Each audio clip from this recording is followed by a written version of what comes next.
nanya nih Bu, dari Miati 1201. Kalau lagi pandemi gini, bisa psikotes online nggak ya? Biar tahu minatnya kemana, karena bingung nih mau milih jurusan. Oke, ini kalau psikotes gini ada beberapa konsultan juga Miati yang memang membuka tes online ya. Jadi nanti Miati bisa searching aja nih, misalkan di beberapa konsultan yang memang kamu cukup familiar gitu ya, untuk langsung aja dihubungi kontaknya. Bisa konseling atau psikotes online nggak sih, mau tes minat bakat nih, mau pilih jurusan gitu, atau mau ke Paramadina juga ada ya Bu, kita ada jasa psikotesnya juga. Jadi nanti kalau misalkan lagi bingung mau minat bakat jurusannya apa, itu boleh nanti hubungin ke psikologi Paramadina juga, kita ada jasanya untuk melakukan psikotes di minat bakat ya. Ada IG-nya Kak Dinar, namanya PPFP. Oh iya, PPFP namanya, betul. Singkatan dari apa tuh PPFP Bu? Paramadina Psychology for People. People ya. Jadi nanti teman-teman kalau ada yang mau psikotes minat bakat juga di psikologi Paramadina, di PPFP juga membuka jasa psikotesnya ya. Iya. Kalau ada yang mau tanya lagi boleh nih di komen aja. Bagi adik-adik yang mau masuk kuliah gitu ya, minat bakatnya masih bingung, aduh minat aku di mana sih, aku sukanya gimana sih gitu. Nah Bu, sambil nunggu yang nanya nih Bu, di dalam minat sendiri kan salah satu faktor munculnya minat itu adalah faktor emosional ya Bu, salah satunya gitu. Dimana tadi yang Ibu sempat jelaskan juga bahwa namanya kesukaan kita itu bisa berubah gitu. Artinya di faktor emosional ini sendiri perubahan itu bisa terjadi kalau misalnya ya kita mendapatkan suatu kegagalan. Kita mendapatkan suatu kegagalan dari apa yang kita suka nih. Misalkan saya awalnya suka ke arah seni misalkan gitu ya, tapi karena hal-hal tertentu akhirnya jadi nggak suka gitu. Itu bisa juga ke dalam faktor emosional ya Bu, di situ yang tadinya suka jadi nggak suka gitu. Ya, seperti tadi yang saya sampaikan, jadi ketika kita bicara minat tadi kan bicara suka tidak suka ya. Nah, jadi minat itu dibilangnya ada yang minat situasional, ya, ada minat yang relatif menetap, gitu. Nah, minat yang situasional ini bisa berubah-ubah, gitu ya. Misalnya, katakanlah sekarang lagi zamannya Korea atau lagi nonton drakor, kayaknya drakor lucu deh, gitu kan, bla bla ditonton, terus habis itu, males drakor, yang lain lagi aja, gitu, ya. Jadi minat kita berubah. Lalu tapi kalau minat yang sifatnya relatif menetap, ini adalah minat tadi kalau John Holland bilang dia bagian dari aspek kepribadian. Kalau kita bicara psikologi kan kepribadian itu kan cenderung memang karakteristik individu ya, yang memang menggambarkan dia seperti apa. Nah jadi kalau tipenya yang cenderung minat yang sifatnya menetap itu mungkin bisa jadi nggak berubah gitu, tapi aktivitasnya mungkin bisa jadi berubah. Contohnya misalnya Dinar tipe artistik gitu ya, artnya besar. Jadi misalnya mungkin nanti Dinar suka aktivitas menggambar, tapi kemudian bosan gambar, tapi Dinar nanti ngeliat kayaknya kita bisa main cross stick nih, yang menyulam gitu, yang bikin baru gitu. Jadi bentuk aktivitasnya bisa jadi berubah kayak gitu. Kok Ibu bisa tahu? Kan tahu dia, tapi bukan saya ya, karena saya tahu kamu suka apalagi main di terapi ya Dinar ya. Tapi ngomong-ngomong soal tadi ya Bu, ini kan yang cukup konsisten juga minat, tapi bisa berubah tuh aktivitinya, dan betul juga apa yang Bulia sampaikan tadi. Memang dari kecil saya itu ke seni itu cukup suka gitu ya Bu. Kalau dari kecil itu saya menekuninya itu nggak menekuni sih, jadi lebih sering melakukan activity-nya itu nyanyi, malah ikut lomba nyanyi, terus main musik, sampai ayah saya beliin alat musik gitu ya. Tapi menjelang udah besar, udah dewasa, aktivitinya berubah lagi jadi ke drawing, coloring gitu. Yang bernyanyinya udah nggak pernah lagi tuh dilakukan, main alat musik juga udah enggak. Tapi betul apa yang kata Bulia bilang, aktivitasnya jadi lain walaupun sama-sama di area artistik gitu ya Bu ya. Betul. Jadi kalau Bulia ada pengalaman itu juga nggak? Kalau saya, aku itu kemarin sempat ngetes ya. Kita ngetesnya di pakai tipenya John Holland ini di luar.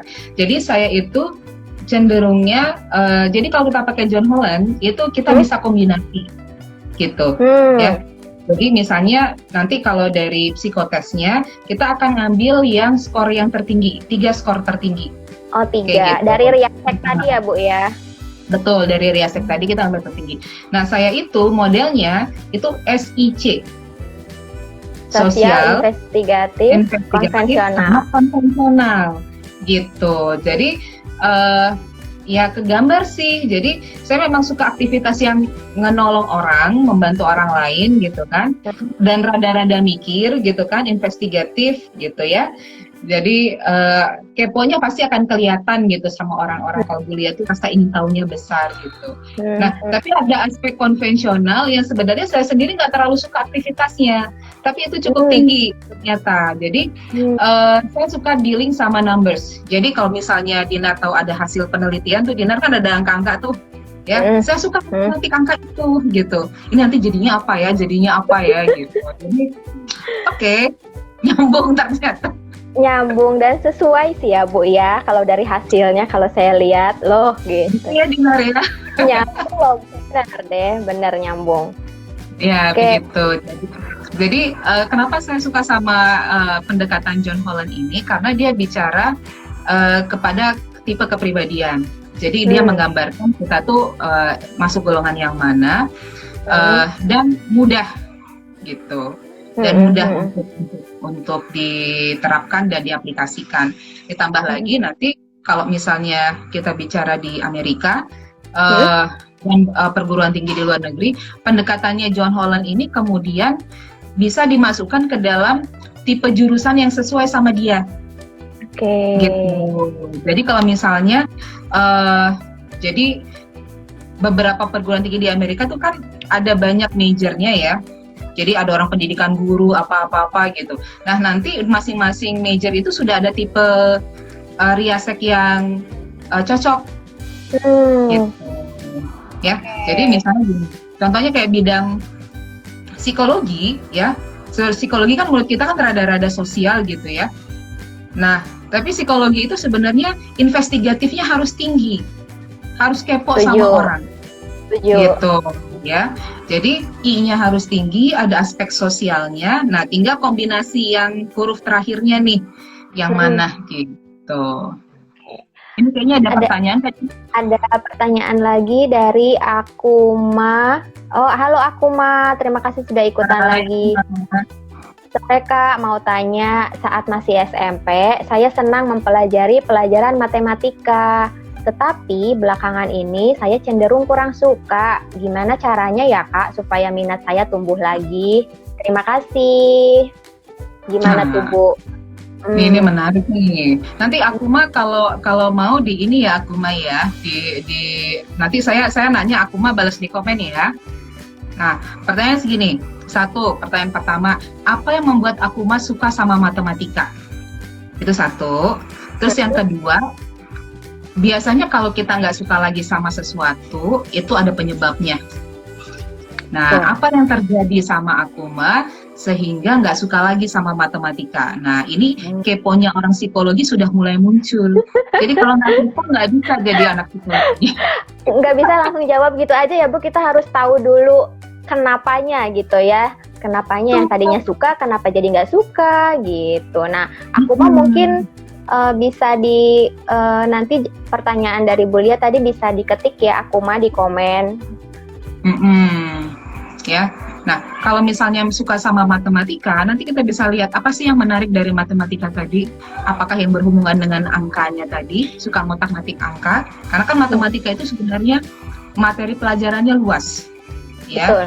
Jadi ada yang bicara tentang angka, lalu bicara juga tentang kalau kita bicara bangun-bangun tuh ya, ada bangun bujur sangkar, kubus, dan seterusnya gitu. Nah, ini dia jadi setidaknya kalau kita bicara ada yang berhubungan dengan pengolahan angka, ya, ada yang berhubungan dengan kemampuan visual spasial, gitu. Jadi ada yang kita suka dengan satu aspek dari matematika, atau ada juga yang aspek dari matematika ini aku agak sulit nih membayangkan kubus dibolak-balik gitu misalnya. Nah, kayak gitu. Nah, itu pun terjadi sama aku, Bu. Sulit banget ngebolak-balik, ngebayang-bayang gitu. Nah, kubus. Nah, ini aku mah menjawab pertanyaan nomor 1. Saya suka matematika pada saat itu karena pengajarnya enak, jarang marah, dan pelajarannya gampang masuk ke kepala. Oke, jadi ini gurunya nih Bu ya. Gurunya yang memang membuat suasana pengajarannya jauh lebih menyenangkan, makanya aku mah jadi menyukai matematika. Oke, nah, aku mah kalau sekarang aku mah nggak sukanya, kenapa aku mah? Apakah karena guru juga? Oke, sambil nunggu aku mah menjawab pertanyaan nomor 2. Nah, Bu, untuk adik-adik yang mau tes minat bakat gitu ya, Bu.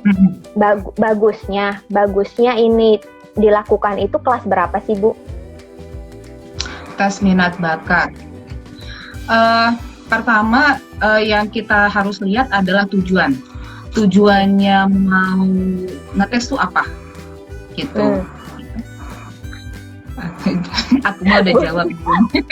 Aku mau gurunya sekarang gampang marah sehingga susah dimengerti. Oke, berarti ini sama ya, Bu? Sama. Jadi awalnya aku menyukai matematika itu memang karena pengajarnya enak, jarang marah. Namun matematika itu jadi tidak disukai karena gurunya sekarang gampang marah. Nah, pertanyaan aku bagaimana caranya bisa menumbuhkan minat ke matematika lagi? Nah, jadi gini, kalau kita bicara minat, memang ini sebenarnya untuk Akuma nanti sebenarnya bisa dites ya, bisa dites. Nanti Kak Dinar mungkin kita bicara bagaimana mengidentifikasi diri kita dulu ya. Tapi saya jawab dulu nih yang pertanyaannya Akuma. Jadi Akumarin, jadi memang saya mungkin jadi mikirnya gini, 90,85 sekarang hancur. Wow, turun drastis ya. Aku kemarin sekarang kelas berapa? Aku mah kamu kelas berapa sekarang? Di SMP nilai saya tinggi 90. Lalu sekarang nilai saya hancur. Wow. Oke. Turun drastis ya. Nah, gini Kak Dinar, ini yang namanya kalau kita bilang yang namanya prestasi belajar itu kombinasi dari banyak hal, ya. Dilihat dari yang terjadi sama Akuma, kelas 2 SMA. Kelas 2 SMA. Ya, yang harus kita tahu satu, makin tinggi tingkat pendidikan maka makin berat pelajarannya, ya. Makin tingkat pendidikan makin berat pelajarannya. Materi di SMP akan lebih mudah dibandingkan materi SMA, ya, kita akan lihat seperti itu. Nah, kalau katakanlah kita tipe orang yang memang suka pengolahan angka, ya, dan yang matematika ini adalah tipenya tipe investigatif juga, ya. Matematika itu investigatifnya, ada konvensionalnya, ya. Betul. Nah, kenapa dalam psikologi minat itu menjadi penting? Ya, minat itu penting kenapa? Karena kalau kita melakukan hal yang kita minati, hal yang kita sukai, maka bahasa ininya giroh atau semangatnya itu makin tinggi, ya. Semangat kita itu akan makin besar dalam melakukan hal yang kita sukai, walaupun itu sulit, gitu. Walaupun itu sulit. Nah, jadi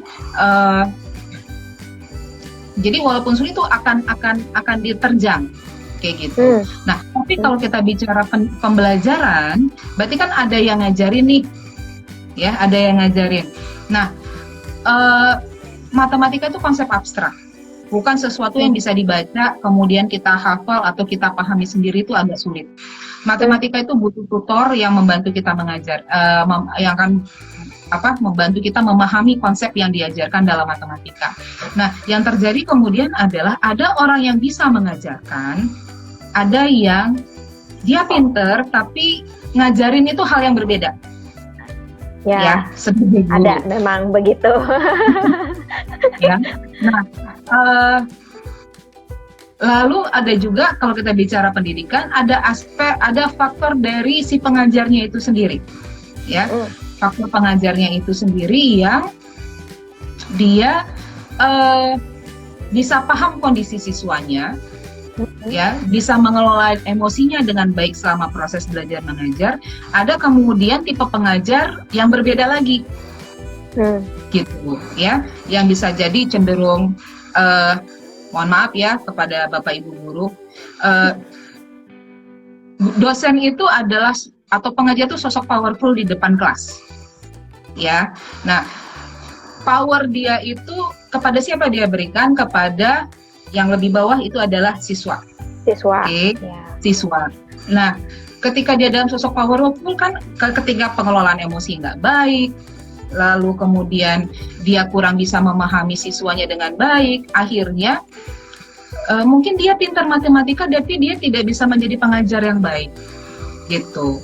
Ya, tadi kalau misalnya dirasakan aku kemarin, dimarah-marah melulu kerjanya.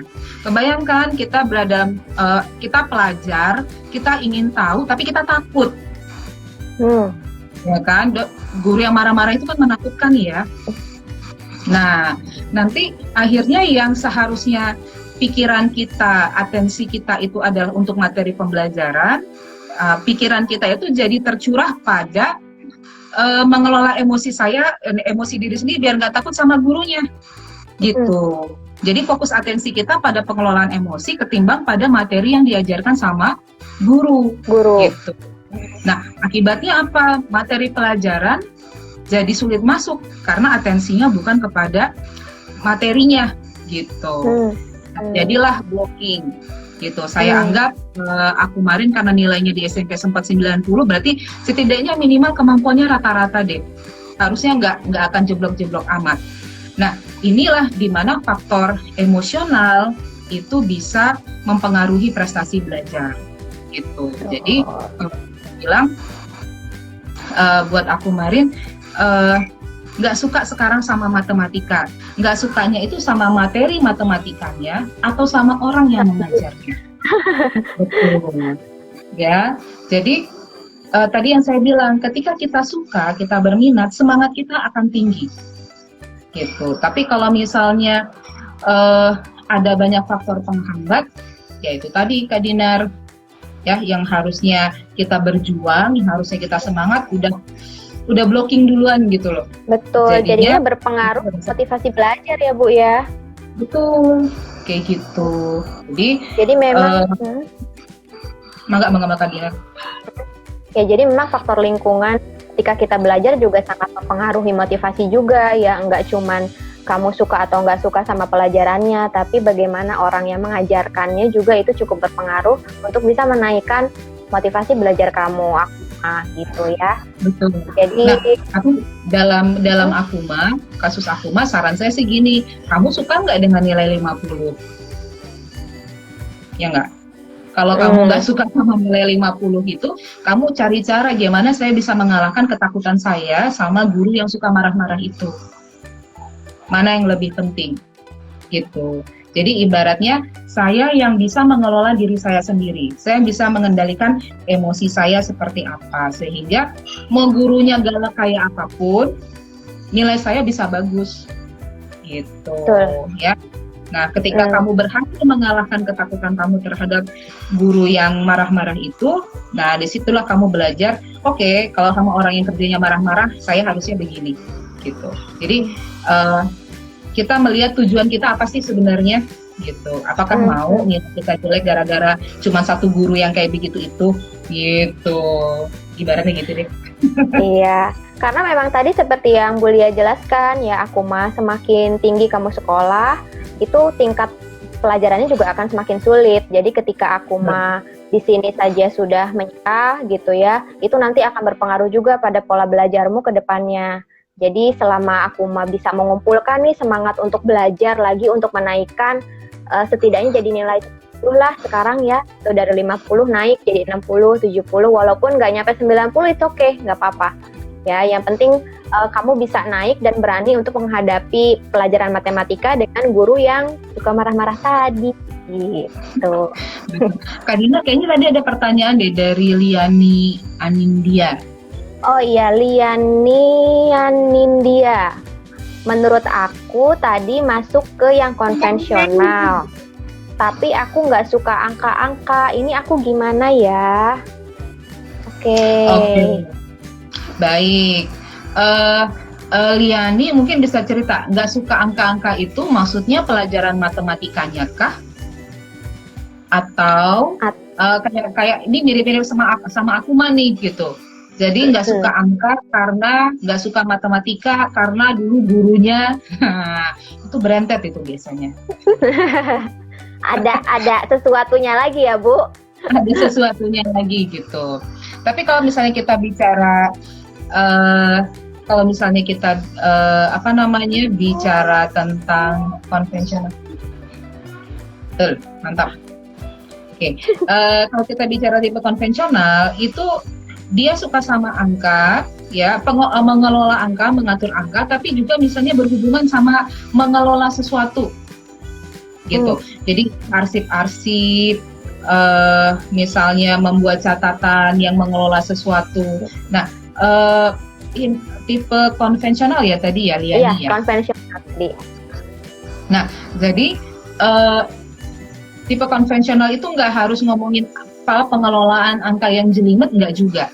Jadi misalnya auditor, akuntan, ya itu adalah tipe jenis pekerjaan untuk orang-orang yang tipenya konvensional. Bagian pengarsipan, orang yang mengelola data, mengelola banyak berkas, ya itu tipe-tipe konvensional. Jadi tipe konvensional ini tidak harus berarti pengelolaan angka yang rumit kayak matematika. Intinya sih gitu. Ya. Oke, Akuma. Oh begitu, baik, terima kasih. Karena saya kesal sama gurunya, sekarang saya malah mengalih ke pelajaran bahasa Jepang. Hehe, itu oke, bahasa Jepang juga oke kok. Ya, emang penting juga untuk dipelajari selama memang ada di kurikulum ya, Bu Lia. Betul. Jadi jangan sampai Akuma juga mengabaikan pelajaran yang lain ya, hanya karena nggak suka matematika jadi malas belajar, akhirnya kamu nggak belajar juga pelajaran yang lain gitu. Kamu harus belajar mengumpulkan semangat lagi ya, karena nanti ketika kamu naik kelas 3, abis itu ntar kamu kuliah misalnya mau D3 atau S1 atau nanti S2, tingkat kesulitannya akan jauh lebih rumit lagi Mas ya.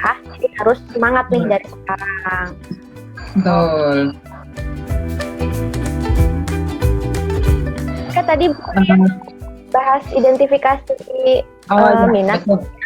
Ya, jadi gini, kalau kita pakai metodologinya John Holland dalam dia mengidentifikasi minat, jadi ada beberapa hal nih. Nanti teman-teman bisa lihat detailnya di IG yang sudah disebutkan sama Kak Dinar tadi ya.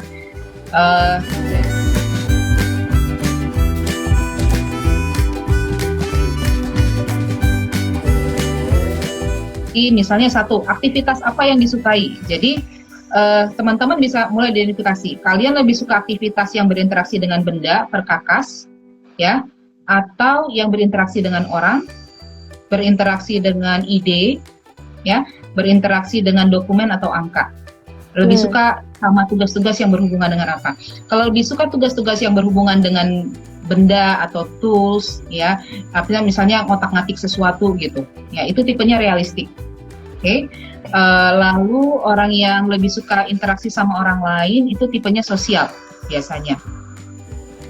Ya, lalu sosial atau enterprising, ya, karena dia karena enterprising pasti harus mempersuasi orang lain biasanya kayak gitu. Lalu berinteraksi dengan ide, jadi suka mikirin konsep ini kenapa ya begini, kenapa ya begitu gitu. Nah itu bisa cenderungnya ke arah 3, investigatif, artistik, atau enterprising. Nah ini alternatifnya.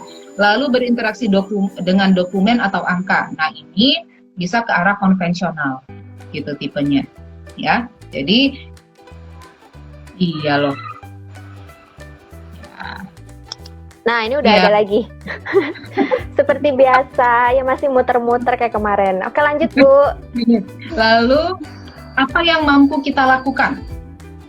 Ya, kita mampu bisa gini, kita mampu membuat sesuatu, misalnya membuat kerajinan dari kayu, memperbaiki barang elektronik dan sejenisnya, itu tipenya tipe realistik, gitu, ya. Lalu kalau misalnya kita mampu membuat proyek sains, mengerjakan soal matematika, mengerjakan puzzle yang menantang, itu investigatif, kayak gitu, ya. Lalu kita merancang baju, bikin puisi, aktivitas kreatif lainnya. Nah, itu yang tipenya artistik, ya. Lalu saya suka membantu masalah teman, ngajarin orang, berbicara dengan orang yang baru dikenal. Nah, itu tipenya yang ke arah sosial, tipe sosial. Lalu kita mampu jualan, membujuk orang lain, jadi pemimpin yang baik. Nah, itu tipenya ke arah enterprising. Kayak gitu. Nah lalu misalnya kita mampu input data ke komputer, bikin catatan yang terorganisir, rapi, membuat arsip, atau misalnya gini, kalau di komputer foldernya rapi, nggak berantakan. Nah itu tipenya tipe konvensional, ya. Nah jadi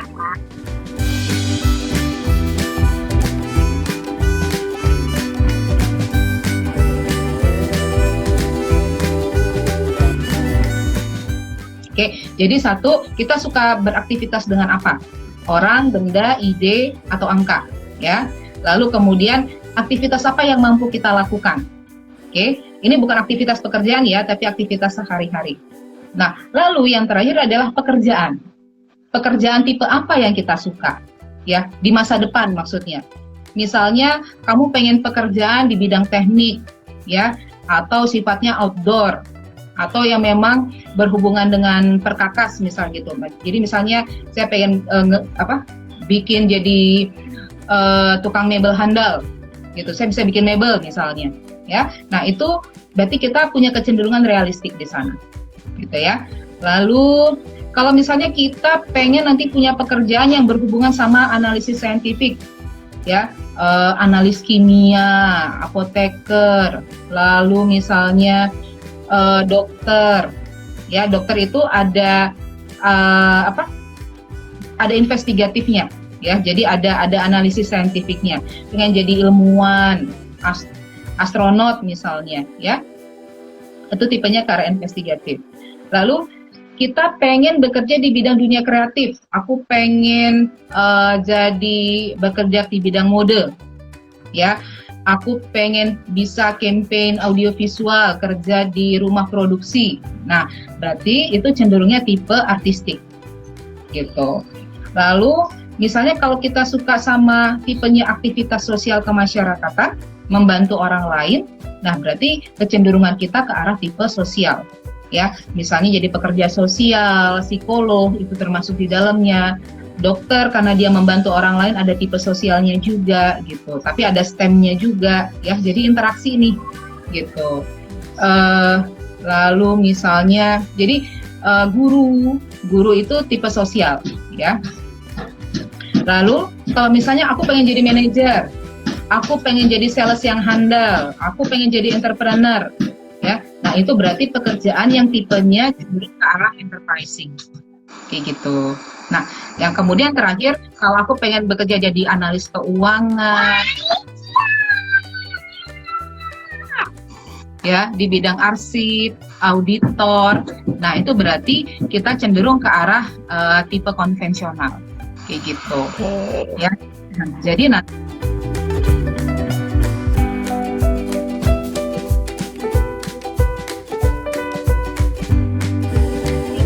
kombinasi dari kita suka dengan aktivitas yang mana, kita bisa apa, terus nanti kita pengen jadi apa. Kombinasi ketiga hal ini tuh nanti yang kita bisa milih, oh kayaknya aku cenderung realistik deh, kok aku cenderungnya sosial deh gitu.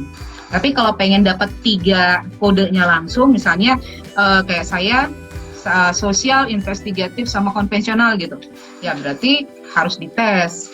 Nggak bisa nih kalau cuman analisis sendiri-sendiri gitu, susah gitu. Jadi kalau mau analisis sistematis, ya itu kita harus ikut psikotes. Kayak gitu Kak Dinar.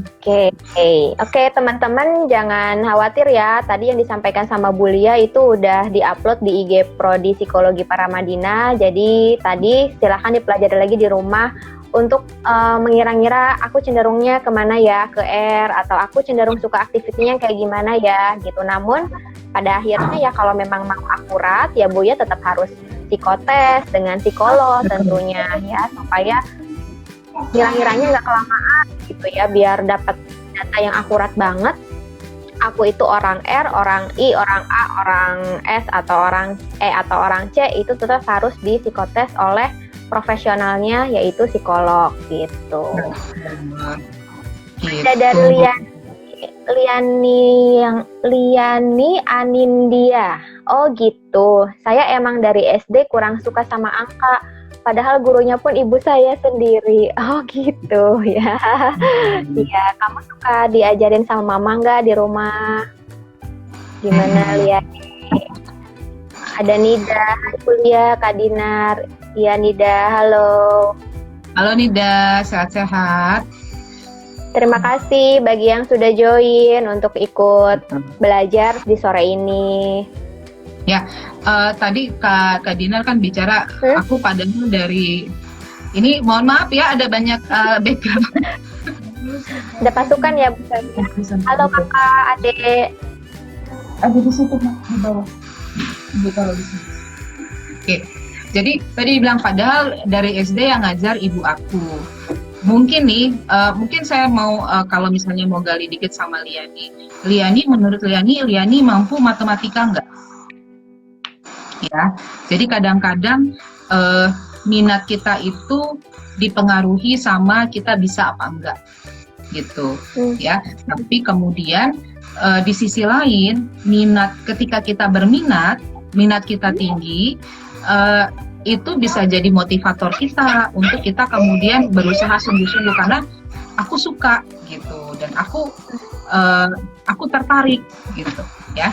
Jadi bisa saja yang tadi Kak Dinar bilang kan, karena nggak bisa akhirnya pindah gitu misalnya ya kayak gitu. Jadi kembali tadi pertanyaannya Liani, mau bidang konvensional itu nggak harus angka ya, nggak harus angka, ada aspek lainnya. Pustakawan itu konvensional loh sebenarnya, pekerjaan konvensional ya, karena menata dia ya Bu, menata, melis buku, mengatur supaya rapi gitu. Jadi nggak harus semuanya berhubungan dengan angka-angka. Betul, kayak gitu. Seru banget sih Bu hari ini, yang bertanyanya banyak ya, yang dari kemarin ikutan juga ikutan lagi, terima kasih banyak ya. Nanti kalian jangan lewatkan, masih ada beberapa episode lagi, sesi lanjutan. Sesi lanjutan tentunya dengan tema-tema yang berbeda, yang menarik di setiap minggunya. Ya, kan rencananya kan hari ini tentang ada bakatnya juga ya Kak Dinar ya. Bu Lia? Ya, saya ada di sini. Oh ya, udah ada lagi sekarang Bu. Baiklah. Jadi tadi sempat muter-muter lagi ya?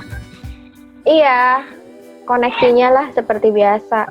Oke Bu, jadi ada yang mau disampaikan apalagi untuk teman-teman khususnya yang lagi mau tes minat bakat atau yang mau kuliah gitu ya? Ya, jadi eh, kalau misalnya kita lihat kan sebenarnya janjinya hari ini nih ngomongin tentang minat sama bakat ya. Cuman kalau menurut saya kayaknya lebih cocok kita minat aja dulu karena bahasannya cukup panjang dan penjelasannya juga banyak. Jadi takutnya cuma sedikit-sedikit, nanti teman-teman dapatnya juga cuma sedikit. Nanti mungkin ada sesi berikutnya Mbak Dinar ya, kita bicara tentang bakat, aptitude. Tentu, tenang. Bu, nanti akan saya schedulekan lagi Bu Lia jadi narasumber. Nah, untuk teman-teman nih yang udah jadi Bu Lia ya, jangan khawatir, nanti akan ada lagi sesi lanjutan mengenai apa nanti Bu, bakat ya. Kayaknya bakat akan kasih ya Bu, ada bakat, dan mungkin tema-tema lainnya nanti akan dibawakan juga sama Bu Lia. Ya. Atau mungkin kalau misalnya baik, teman-teman Kak Dinar mungkin ada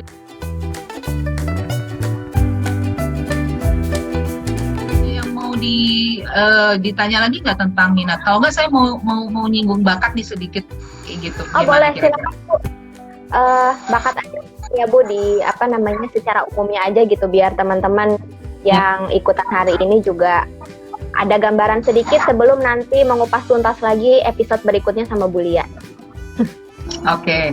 Nah, jadi gini, tadi kan kita udah bicara tentang minat ya.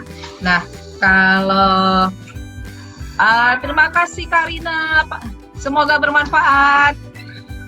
Terima kasih Karina. Karina Ogi ini teman SD saya loh Kak Dinar, bayangkan. Oh iya Kakak, salam kenal. Sekian puluh tahun yang lalu. Ya, jadi kalau misalnya kita bicara tentang bakat itu secara psikologi berarti adalah potensi.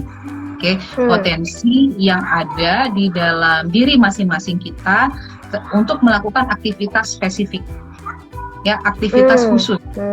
Ya. Jadi ketika kita bicara bakat, kita bicara potensi yang kita miliki untuk kita bisa melakukan hal-hal spesifik. Jadi kita akan bicara bakat kita di bidang matematika, kita akan bicara bakat kita di bidang bahasa, ya.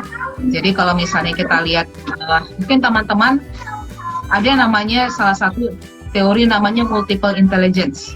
Multiple intelligence ini bicara bahwa dari Howard Gardner, dia bicara bahwa setidaknya ada 9 lah bakat manusia ya, kita mulai dari yang sifatnya logika matematika, bidang bahasa, visual spasial berarti kemampuan kita atau bakat kita untuk melihat, membayangkan ruang.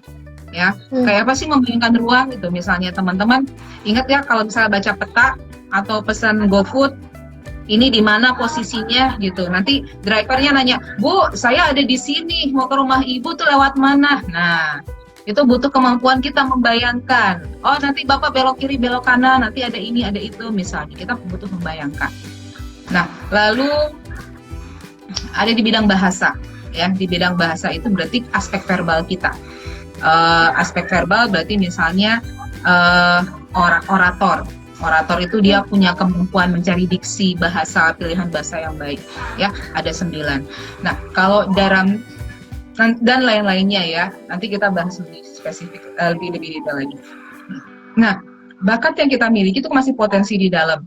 Nah bakat itu munculnya melalui apa? Kita melakukan sesuatu, ada wadah bagi kita untuk kita bisa menyalurkan potensi yang kita miliki. Jadi teman-teman bisa kebayang, bisa Kak Dinar punya bakat musik, oke? Kak Dinar punya bakat musik, tapi kemudian sama orang tua nggak boleh main alat musik. Kira-kira akan keluar nggak bakat? Akan muncul nggak bakat musiknya? Nggak akan tahu. Ya, Kak Dinar nggak tahu kalau Kak Dinar punya bakat musik. Karena apa? Karena tidak ada kesempatan untuk mengekspresikan bakat tadi, gitu ya. Jadi bakat tadi akan muncul ke dalam performance, tampil nyata pada saat ada ruang untuk menyalurkan bakat tadi. Bahwa kemudian, oh ini Dinar punya bakat nih di bidang musik, atau oh dia bisa main alat musik tapi ya udah gitu doang gitu main alat musiknya gitu ya. Nah, jadi bakat itu potensi ya tadi ya. Nah, potensi itu ada orang yang potensinya besar, ya. Ada orang yang potensinya kecil. Kalau kita bandingkan antar orang yang lain. Nah, apa akibatnya dari potensi yang besar dan potensi yang kecil ini? Tadi saya bilang Kak Dinar punya potensi besar untuk bidang musik. Atau ini kata Kak Tika Chan ini suka nyanyi gitu ya. Makasih loh Mbak Tika. Ya. Kak Dinar kan punya bakat menyanyi ya, kita semua punya potensi menyanyi, punya bakat menyanyi, tapi kadarnya ada yang kadarnya besar, ada yang kadarnya kecil. Nah, Kak Dinar punya potensi bakat menyanyi, lalu sama gurunya Kak Dinar, sama orang tua, kamu sana gih ikut les nyanyi gitu, ya. Orang yang punya bakatnya, potensinya besar, ketika kemudian dikasih kesempatan diasah bakatnya tadi, itu dia akan cepat belajar, ya, dia cepat bisa, gitu. Gurunya nggak perlu ngajarin susah-susah gitu. Artinya guru ekspornya nggak perlu keras sekali, ya, untuk Kak Dinar akhirnya bisa menguasai yang namanya vibrato, pitch control dan segala macam itu, gitu ya, istilahnya. Nah, tapi bagi mereka yang kadar bakatnya itu lebih sedikit, potensinya lebih kecil, mereka ekstra keras untuk bisa menguasai teknik menyanyinya tadi, ya, untuk memahami nada, untuk kemudian mengelola suara kayak gitu. Ya, jadi disinilah kemudian ketika sudah ada kesempatan, dengan adanya bakat yang dimiliki, nanti kita bisa lihat ada orang yang belajarnya cepat, ya, ada orang yang kemudian belajarnya butuh waktu lebih banyak, gitu, ya. Nah, ini dampak dari bakat kepada apa? Kepada prestasi, gitu, ya. Nah, jadi kemudian apakah saya cari jurusan yang di mana bakat saya besar? Itu akan lebih bagus, gitu, ya. Tapi kenapa akan lebih bagus? Karena ketika diajarkan ilmunya oleh dosen, itu cepat masuk, cepat menangkap, ya. Tapi ketika potensi yang kita miliki kadarnya lebih rendah, ya, kita harus ekstra keras, gitu. Nah, makanya kemudian ada faktor motivasi yang juga berperan. Kalau motivasi kita besar, kita pengen berhasil, walaupun katakanlah bakat kita lebih rendah, lebih sedikit gitu ya dibandingkan teman-teman sekelas kita, motivasi itulah yang kemudian menjadi pendorong kita untuk terus maju, terus berusaha, gitu. Nah, jadi di sini kemudian sudah. Nah, disitulah yang namanya interaksi antara minat, bakat, sama motivasi. Nah, Kak Dinar closing sudah 17 detik lagi.